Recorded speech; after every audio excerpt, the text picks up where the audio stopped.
All right, thank you, Casey. 8:32. I think this is important. It's college week here on Good Day. So if your child is getting ready for college, or maybe you are, it's a time where you have a lot of anxiety. So today we're talking about college applications. That's a biggie. And specifically, here we go, the 3 things you can put on your application that will get you noticed. 3 things that Steve Dever is going to talk to us about. You have your own consulting group, Dever Educational Consulting, and you would know because you at St. Joe's were the gatekeeper, basically, as you saw all these applications come in. That's right. I worked as a university admissions officer for 12 years prior to beginning my own consultancy. All right, so you know what you speak here. Absolutely. So the number 1 thing is to overcome adversity. Show you how you've done that in your application. Are you talking about in the essay, or what are you? Exactly, in the essay. While no one wants to face adversity, if they have faced adversity and they've come through better on the other side, then they have an opportunity to showcase that they have character and resilience and showcase that to the admissions officers. So this is important because, okay, first of all, everybody has the application, right? So that's obvious, right? Fill that application.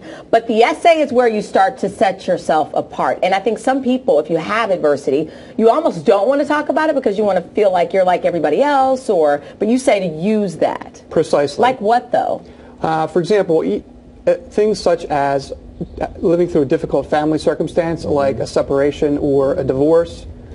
Certainly if you've faced economic struggles, a parent has lost a job or both parents have lost a job, that puts added pressure on the student. Should you mention too, my grades may have dipped my junior year because that's right when my parents announced they were breaking up? Should you get that specific? Absolutely, because that provides context to that that slip in the grades or the dip in the grades. That's interesting. Okay, so number 2, you say being engaged, involved, or in your school activities or community activities. I think kids know that, but do you think there could be too many activities, or what's your thought? I think there can be too many activities. Really? I think being engaged and involved is important because admissions officers are looking to replenish the student leadership that declines with graduation. Sure, at the university. Exactly.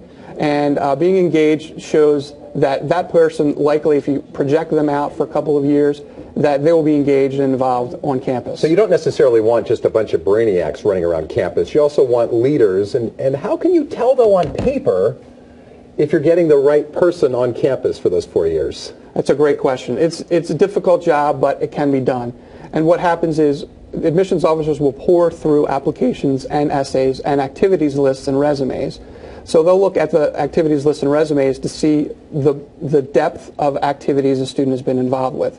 The focus now is on the depth rather than the breadth. So, for example, when I began at admission in 2000, the buzz phrase was well-rounded. We're looking for a well-rounded individual, which implied that a student sort of sprinkled a little bit of themselves into a bunch of different activities rather than really invested themselves into 1 or 2 activities.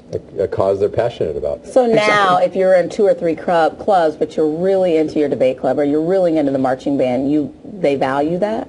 Absolutely. It shows a depth rather than a breadth. You know, you have a stronger commitment to that particular organization. You put more of your personal time into that activity, and it's something that you have a stronger appreciation for and value of. But you still have to study, still get good grades. Steve, fascinating discussion. Thanks for being here. Steve Dever of Dever Educational Consulting. Good deal. All right, thank you, Steve. 8:36 now. Coming